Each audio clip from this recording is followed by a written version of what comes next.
Welcome to our show tonight as we are going to be talking about Martin Luther King and Malcolm X as we continue to try to educate our young people, especially our young black men and all people about black history here in America. And as I said, we're going to talk about something that I feel like we shouldn't be having to talk about, and that is the civil rights movement, because these two men are one of many that have fought for our civil rights to get us to where we had civil rights and we're making strides. And now today it seems like because 2 million black people ignorantly voted for this man in office and another million sat out, and because of the lies of the black imposters and the black MAGA, and because of, again, their ignorance, now we are back in this situation again of having to do civil rights. We should be so much farther than what we are. That's But right. as a result of this, we are having to do this, seems like, all over again. And tonight we're going to talk about two of the civil rights icons in the past, Dr. Martin Luther King Jr. and Malcolm X. And the subject is Dr. Martin Luther King Jr.'s method of nonviolence and Malcolm X's method of violence. And Malcolm X, let me say this, was kind of misinterpreted. It's not that he wanted violence. Right. It was the fact that he said we have to stand for our rights. Dr. Martin Luther King, he wanted a segregated. He believed that America should honor their Declaration of Independence claim that all men were created equal. And he said that we have a right to that. But he said we would do it in a non-violent way, peaceful protest. Okay, and then Malcolm X came along and said that we have to stand up for ourselves, but we need to separate from the white supremacists and the white man. Now, of course, when he went to Mecca, he changed his views at the end of his life. So we want to read a little bit, first of all, about Malcolm X. It says, as my beautiful wife has done a lot of research, it says Malcolm X was a minister, a civil rights activist, and a prominent black nationalist leader who served as a spokesman for the Nation of Islam during the 1950s and 1960s.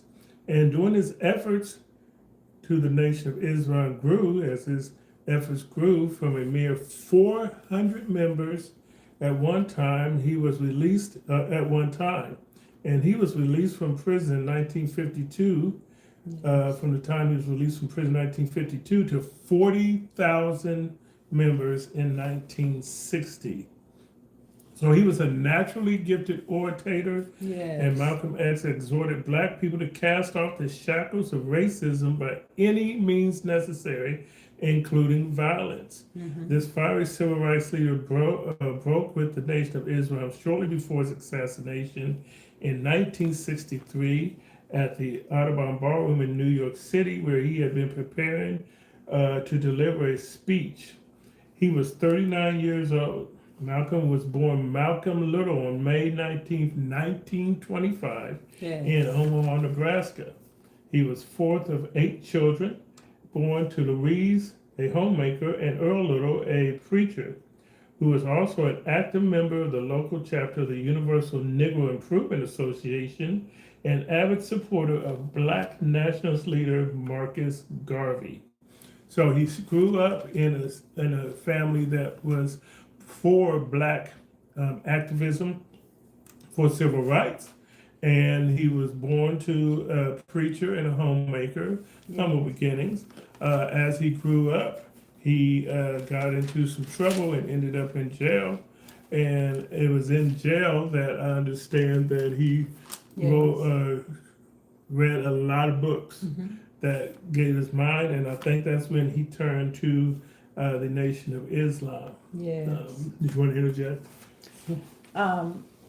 Well, we can see from the very onset of his life, and even before that, it is mentioned that Malcolm X experienced racism while he was yet in his mom's womb. His mother told him the story of how that the Ku Klux Klan came up on their house, and how that they were pushing, trying to throw themselves around a little bit at Malcolm X and his mom and his dad. Malcolm X being yet in the womb. So it's like from the onset of his conception, Malcolm X got a chance. He experienced racism, and it's so sad because that's something that America itself has been built on, is racism. And I say that because look at the Native Americans. They were here before anybody else. They were basically just killed pretty much by the Americans, by the Europeans that came here. And the Indians were trying to do their job as far as trying to help them, trying to teach them different things, how to farm, how to take care of themselves, how to make different medications, and all those different things. And so America was never built upon, as they say, quote unquote, Christianity. It was never built upon Christianity as we know Christianity to be. Love is the foundation of Christianity. And so when you look back in history and you read your history books and all the different stories that took place, you will see that when the Europeans came here, there was no love for anybody else but themselves. And it's the same way today, pretty much. Even during Malcolm X's time, you think about, wow, he wasn't even born yet, and his mother and father was being harassed by the Ku Klux Klan because of the color of their skin. And it's so sad that, like my husband already brought out, that we are back to point A when it comes to fighting and standing up for our freedoms. And so that's why we're trying to discuss this issue about violence or nonviolence. When he gets deeper into Malcolm X, we'll see that he really was not a violent man. He was just a man that believed in standing up for his protection, standing up for the protection of African American people, of Black people, because of the atmosphere, the climate that he was in during that time, and that climate was racism. So back to you, Pastor John. Yes, and the harassment continued with him when he was 4 years old, and local Ku Klux Klan members smashed all the family's windows. And to protect his family, Earl Little moved them from Omaha to Milwaukee in 1926, and then to Lansing, Michigan in 1928. However, the racism the family encountered in Lansing proved even greater than Omaha. Shortly after the Littles moved in, a racist mob set their house on fire in 1929, and the town's all-white emergency responders refused to do anything. The white police and firemen came and stood around watching as the house burned to the ground. Yes. So Malcolm's later remembered Earl moved the family to East Lansing, where he built a new house. And then 2 years later, in 1931, Earl's dead body was discovered lying across the municipal streetcar tracks. Although the family believed Earl was murdered by white supremacists from whom he had received frequent death threats, the police officially ruled his death a streetcar accident, and thereby avoiding the large life insurance policy he had purchased in order to provide for his family in the event of his death. So they used, and I wanted to bring this out because I think one of the things when we look at this, what Malcolm X and what Martin Luther King, John Lewis, all of these others experienced, they experienced racism, they experienced white supremacy live. Firsthand. I think the young people today have had it so easy. Yes. Because they haven't it. They grew up. I know it started with me as I was 11 or 12, where was able to move into a desegregated neighborhood, desegregated schools. And I had white friends, so I didn't experience, although I was called the N-word and experienced a little bit of it, but not as much as these men did. And I think we grow and our children's children, we wanted a better place Right. for them. Exactly. And I think because they didn't experience the racism as hard and as rough as we did and our parents and grandparents did, that Yes. they are not knowledgeable of what they went through. But that's Exactly. why we have to educate them Yes. and let them know what they Yes, went through exactly. and know that the fight is still today. I think Martin Luther King's wife said that we fight for freedom. Every generation has to fight for freedom. Uh-huh. So, the reason never recovered from the shock and grief over her husband's death in 1937, she was committed to a mental institution where she remained for the next 26 years. Malcolm and his siblings were separated and placed in foster homes. So this was what he had to deal with in growing up. Okay. He attended Mason High School and was one of only a few black students. He excelled academically and was well liked by his classmates and who elected him class president. A turning point in Malcolm's childhood came in 1939, and that was the year that Martin Luther King was born. Yes. When his English teacher asked him what he wanted to be when he grew up, and he answered that he wanted to be a lawyer. His teacher responded, "One of life's first needs is focus to be realistic. You need to think of something you can be. Why don't you become a carpenter?" Having been told in no uncertain terms that there was no point in a black child pursuing education, Malcolm X dropped out of school the following year at the age of 15. So Wow. you see, they told him he couldn't be, so that caused him to drop out because it was like, what's the use of going through this education if I Exactly. can't accomplish what I wanted to be? He then went to Boston to live with his half-sister Ella, about whom he later recalled, "She was the first really proud black woman I had ever seen in my life. She was plainly proud of her dark skin." Yes. And this was unheard of among Negroes in those days. His sister helped to get him a job shining shoes at the Roseland Ballroom. However, out on his own on the streets of Boston, he became acquainted with the city's criminal background and soon turned to selling drugs.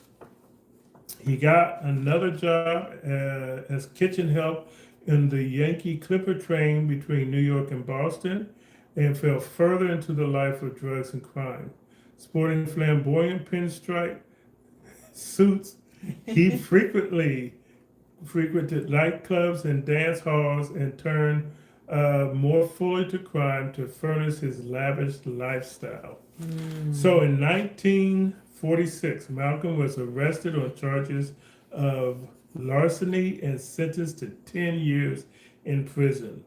To pass the time during his incarceration, he read constantly, devouring books from the prison library in an attempt to make up for the years of education he had missed and by dropping out of high school. While in prison, Malcolm was visited by several siblings who had joined the Nation of Islam, a small sect of black Muslims who embraced the ideology of black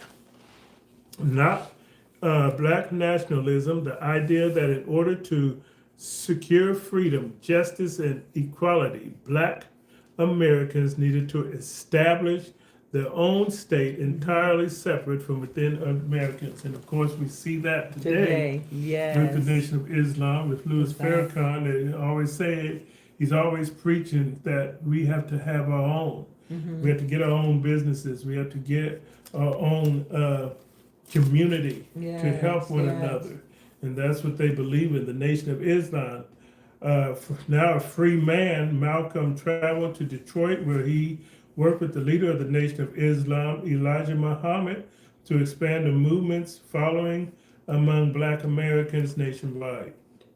Malcolm X became a minister of Temple November 7th in Harlem, and Temple number 7 in Harlem and Temple number 11 in Boston, Yes. but also founding new temples in Hartford and Philadelphia.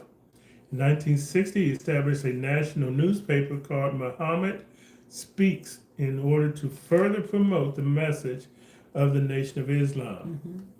Articulate, passionate, and an inspiration, orator, Malcolm exhorted black people to cast off the shackles of racism by any means necessary, including violence. You don't have a peaceful revolution. You don't have to turn the cheek revolution, he said. There's no such thing as a nonviolent revolution. So he was saying this as I was looking at this, because in response to Martin Luther King, he had now launched his civil rights activity and was going there. And of course, Martin Luther King believed in nonviolence, and these were things that he had said about Martin Luther King's movement. Of course, he later came more closely aligned with Martin Luther King, and Martin Luther King became more aligned to him. His militant proposals, a violent revolution to establish an independent black nation, won Malcolm a large number of followers as well as many fierce critics. Due primarily to the efforts of Malcolm X, the Nation of Islam grew from 400 members in 1952 to 40,000 members in 1960. In the 1960s, Malcolm has emerged as a leading voice of the radicalized wing of the civil rights movement, presenting a dramatic alternative to Martin Luther King's vision. I just want to interject right there. You see, you just brought up about how they said that he had a radicalized movement. And I brought this out to my husband earlier, and I said, it's awfully funny that when African American people or black people get together and want to stand up for something or stand for a cause that's greater than we are, than we ourselves are, and it's a cause that's dealing with us, then we're radicalized. They look at us as being, well, they're gonna, they're violent, they're gonna break laws and what have you. And that is a, how do I want to put it? That is a stereotype against African American people. We have as much right as anybody else to stand up and speak out against the things, especially right now what we're going through with this President Donald Trump, and the Project 2025, and the things that they are pushing toward African American people to tear down the civil liberties, to tear down the civil rights that our ancestors fought for early on in the 60s. And so we have a right to stand up. We have a right to push back. And as long as we do it within the frame of the law, as long as we do it within the frame of the Constitution. And so I told my husband, I said, it's funny because the Ku Klux Klan has been here harassing, manipulating, not just African American people, but, others and what have you for years, for decades. And they haven't been called radicalized. They haven't been called terrorists or anything like that. But when a black person stands up and speaks out, those are the names that we get labeled at. Those are the names that we are stereotyped with, and that is that we are radical. So I just want to put that out there. And then another thing I want to say too is that when you look at Malcolm X's life and what he had to endure from a young child, knowing that his father was killed, the mother knew and the family knew that that he was killed by the Ku Klux Klan, and to have to carry that pain around as a young boy, and then you wonder why he ended up not just dropping out of school because of what the teacher said, but he was carrying a load himself as a young boy, realizing that racism was the reality and still is the reality today. And like you brought out too, we should be further along than what we are. We should be past all this hatred toward one another, but yet we're right back at that same point A. So I want to give it back to you. Okay, thank you. Yeah. Says here that He was opposite of Martin Luther King's vision of officially integrated society achieved by peaceful means. Yes. King was critical of Malcolm's methods, but avoided directly calling out his movement or his a more radical counterpart. Although very aware of each other and looking for ways to achieve the same goal, the two leaders met only once and very briefly on Capitol Hill, where the U.S. Senate held a hearing about civil rights and the discrimination bill. Malcolm X broke off with the Nation of Islam in 1964 after making sure his hero Elijah Muhammad and mentor had violated many of his teachings, most flagrantly by carrying on many extramarital affairs. Muhammad fathered several children out of wedlock. So Malcolm's feeling of betrayal combined with Muhammad's anger over Malcolm's insensitive comment regarding the assassination of John F. Kennedy caused Malcolm X to leave the Nation of Islam in 1964. Malcolm X embarked on an extended trip through North Africa and the Middle East, and this was a political and spiritual turning point in Malcolm's life as he learned to place American civil rights movement in the context of global anti-colonial struggle, embracing socialism and Pan-Africanism.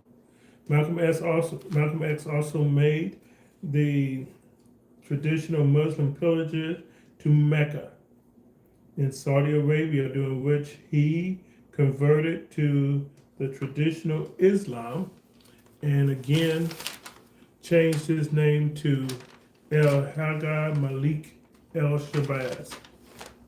After his apathy at Mecca, Malcolm X returned to the United States more optimistic about the prospects for a peaceful resolution to America's race problem.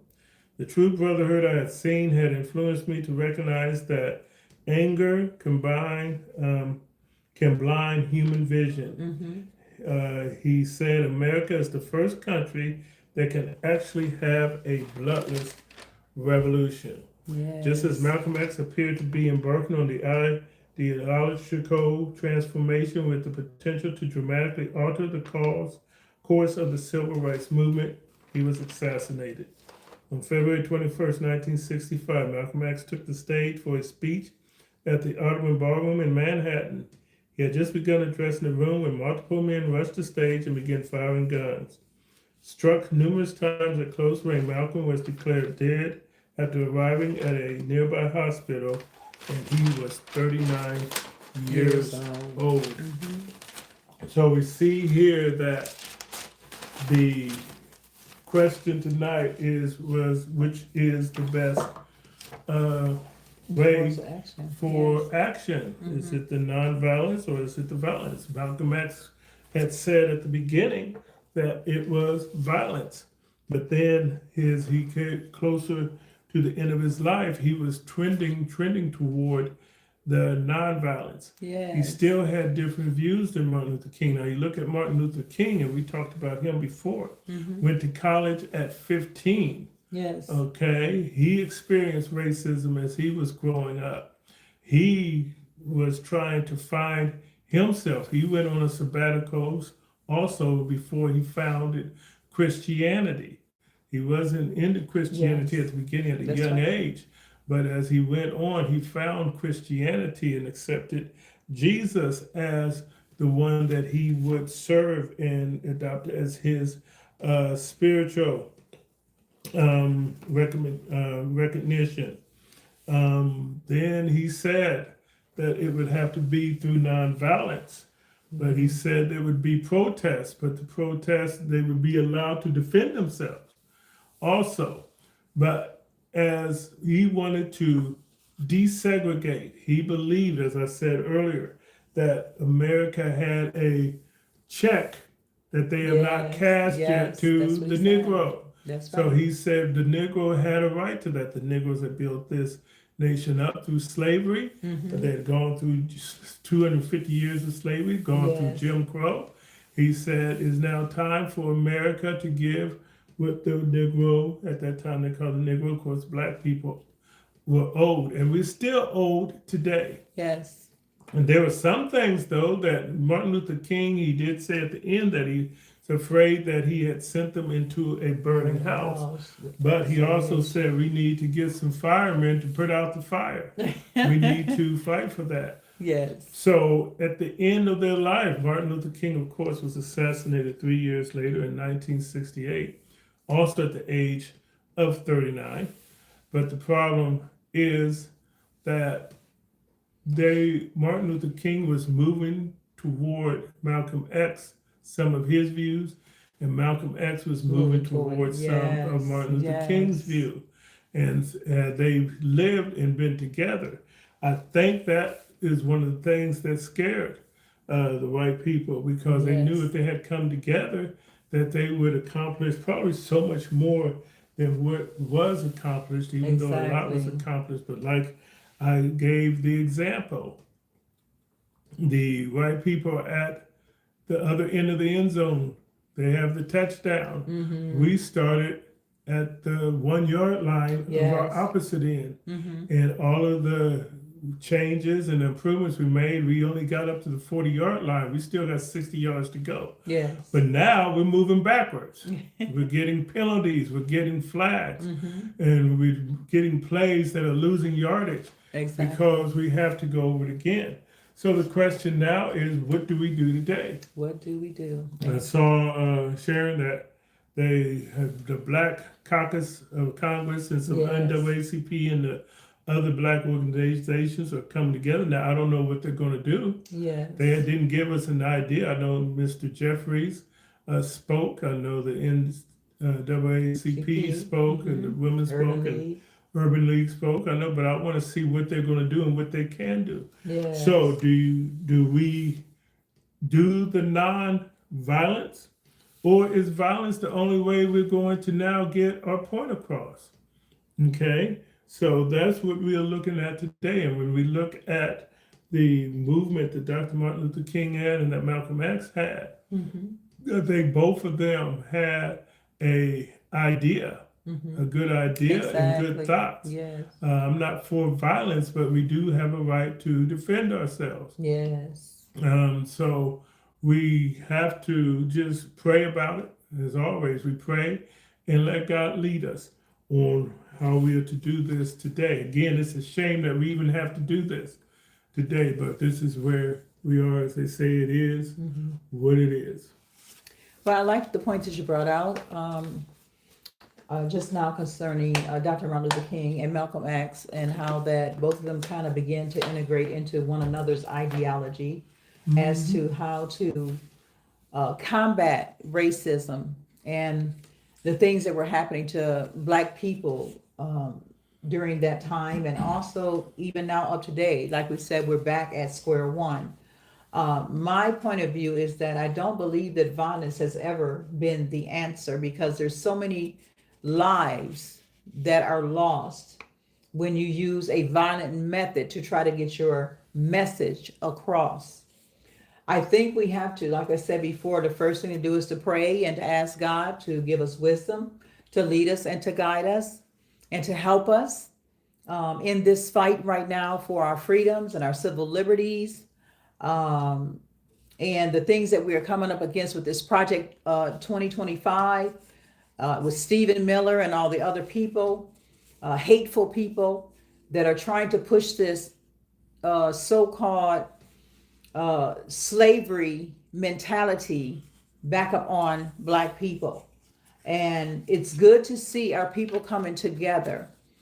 We have to have a strategic plan to fight this system of racism, to fight this system of hatred and bigotry, to fight this system of division and hate because of the color of our skin and because of our accomplishments here in America. I'm very happy to see that these organizations are coming together. But I'm going to say it, and I'm going to say this loud, and that is they can't do it by themselves. We as African American people, Black people, I hate to say African American because we're not African and we're not American, but we as Black people have to stand together. We have to come together. There is strength. Even the Bible talks about it, strength in numbers. And we have to stand up together to be able to fight back and to push back against the white nationalist ideology that's being pushed out here by MAGA and by this president of the United States. And we have to do it without fear.